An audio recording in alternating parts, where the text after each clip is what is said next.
បាទជំរាបសួរបងប្អូនថ្ងៃនេះខ្ញុំធ្វើវីដេអូបង្ហាញរថយន្តហេតុអាជីវកម្មបាទលេខដៃម៉ាស៊ីនធំប៉ុងធំឆ្នាំខ្ពស់ឡានមួយគ្រឿងឆ្នាំផុនការ៉េបងប្អូន Hyundai Tourist ខ្មែរយើងនិយមហៅ Tourist ផុនការ៉េ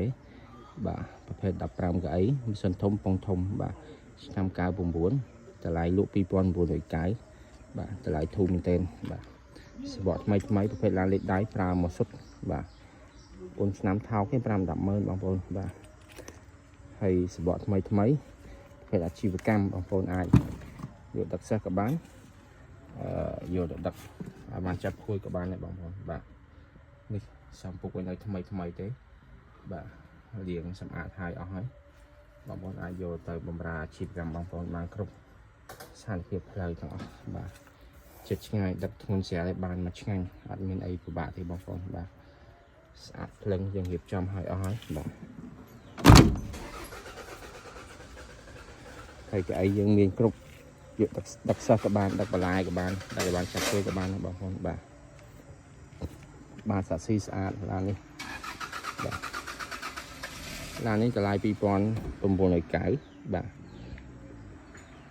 វានៅស្រស់ស្អាតអញ្ចឹងហើយសម្រាប់បងប្អូនចូលប្រចាំមួយគ្រឿងទៀតក៏យើងមានដែរបាទនេះទូរីដូចគ្នានេះឆ្នាំ96បាទតម្លៃ2500តម្លៃលក់បាទឡាននេះយើងលក់ទាំងចឹងដោយសារ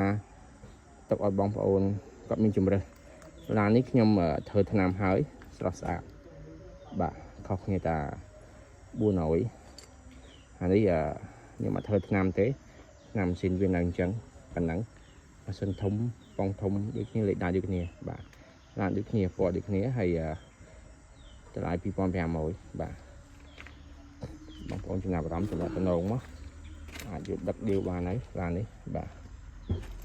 ទឹកថ្នាំវាមកល្មមខ្ញុំអត់ធ្វើទេដោយសារយើងលក់ទាំងចឹងបាទសម្រាប់បងប្អូនយើងមានតម្រូវការថាវិការគាត់មានកំណត់ចឹងក៏អាចយកប្រើប្រាស់បានហើយបាទដឹកដៀវបានមកឆ្ងាញ់បាទអីស្អាតបងប្អូនមានតម្រូវការបាទអាចទៅតាក់ទងមកបាទអរគុណច្រើនបងប្អូនអរគុណបាទ